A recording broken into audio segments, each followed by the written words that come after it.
नमस्कार। हाँ, आज हम एक बड़ी दिलचस्प कहानी पर बात कर रहे हैं। हाँ, कहानी एक ऐसे आदमी की है जो कहता है कि वो किसी को भी देखकर उसके बारे में सब कुछ बता सकता है। बिल्कुल। और राजा ने फैसला किया कि भाई इसकी काबिलियत को परखा जाए। तो ये कहानी अवलोकन मतलब ऑब्जर्वेशन और व्यवहार पर काफी गहरी बातें बताती है। हाँ, चलिए इसी में गोता लगाते हैं।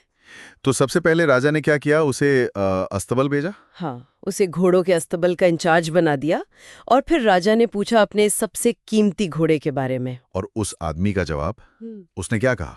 उसने कहा कि घोड़ा है तो शानदार पर नस्ली नहीं है। बिल्कुल बेझिझक। अरे ये सुनकर तो राजा हैरान रह गया होगा, क्योंकि वो तो उसे खास नस्ल का मानता था। हाँ, बिल्कुल हैरान। उसने फौरन जांच करवाई, पता तो लगाना था सच क्या है। तो जांच में क्या निकला? क्या वो आदमी गलत था? नहीं, पूरी तरह गलत नहीं था। देखिए, बात थोड़ी अलग थी।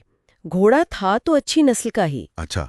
फिर पर उसकी माँ उसके जन्म के तुरंत बाद मर गई थी और उसे पाला था एक गाय ने, अपना दूध पिलाकर। ओह, तो आदमी का शक सही था, पर वजह बिल्कुल अलग निकली। सही कहा।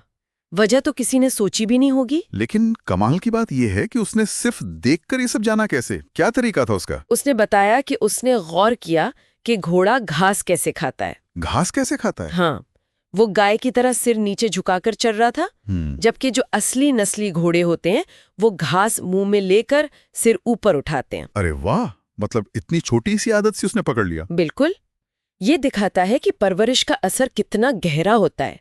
मतलब प्रकृति पर परवरिश हावी हो गई। ये तो सोचने वाली बात है।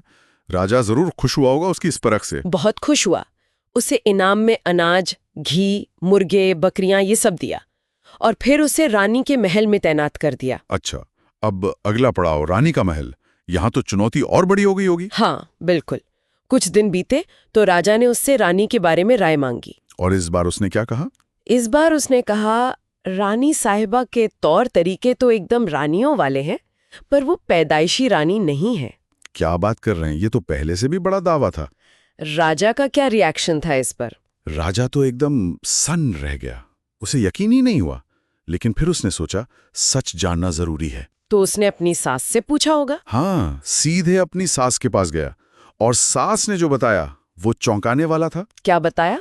उन्होंने मान लिया कि उनकी असली बेटी तो बचपन में ही मर गई थी और शाही खानदान से रिश्ता बना रहे, इसलिए उन्होंने किसी और की बच्ची को गोद लेकर पाल लिया था। अविश्वसनीय। लेकिन उस आदमी ने ये कैसे भांप लिया? रानी के व्यवहार में ऐसा क्या देखा उसने? उसने बताया कि रानी अपने नौकरों चौकरों से बहुत बुरा बर्ताव करती थी, एकदम रूखा। अच्छा। हाँ, उसका कहना था कि जो लोग जन्म से ऊंचे खानदान के होते हैं उनमें एक सहज शालीनता होती है।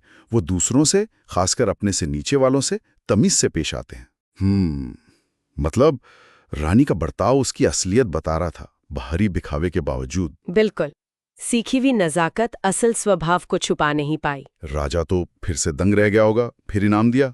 हाँ, बिल्कुल। राजा उसकी परख का कायल हो गया। उसे और इनाम दिया और अपने खास दरबारियों में शामिल कर लिया। अब तो वो दरबार में पहुंच गया, तो अब बारी थी खुद राजा की। ये तो सबसे मुश्किल सवाल रहा होगा। हाँ, अब असली परीक्षा थी। राजा ने आखिर में अपने बारे में पूछ ही लिया। उस आदमी ने क्या कहा? झिझका होगा पहले तो। हाँ, पहले तो वो हिचकिचाया। उसने कहा, महाराज, पहले जान की सलामती का वादा चाहिए। वादा तो देना ही पड़ा होगा। हाँ, वादा मिलने पर उसने कहा, महाराज, आप न तो राजा के बेटे लगते हैं और न ही आपका चलन राजाओं जैसा है। ओहो, ये सुन के तो राजा को गुस्सा आया होगा। वादा अपनी जगह, पर ये सुनना तो। गुस्सा तो बहुत आया, लेकिन वचन दे चुका था। वो सीधा अपनी माँ के पास गया सच्चाई जानने। और माँ ने सच बता दिया? माँ रोते हुए मान गईं। उन्होंने बताया कि राजा की कोई अपनी औलाद नहीं थी, तो राजपाट चलता रहे, इसलिए उन्होंने उसे एक चरवाहे के बेटे को गोद लिया था। हे भगवान, क्या कहानी है। पर इस बार क्या देखा उसने? राजा के व्यवहार में ऐसा क्या था? इस बार उसने राजा के इनाम देने के तरीके पर गौर किया। इनाम देने का तरीका? वो कैसे? उसने समझाया, महाराज, जब असली खानदानी राजा खुश होते हैं तो वो हीरे, जवाहरात, सोना, चांदी देते हैं। हाँ, ये तो सही है। पर आप, उसने कहा, आप हमेशा इनाम में अनाज, घी, भेड़, बकरियां देते हैं। ये आदतें किसी राजा की नहीं, ये किसी चरवाहे के माहौल में पले बड़े इंसान की हो सकती हैं। वाह, मतलब इनाम का प्रकार ही उसकी जड़ें बता गया। बिल्कुल, अनजाने में ही सही, पर उसकी आदतें उसकी असलियत जाहिर कर रही थीं। तो इस पूरी कहानी से हम क्या समझे? यही कि बाहरी पद, पैसा, दिखावा ये सब मायने नहीं रखता। हाँ, ये तो है ही।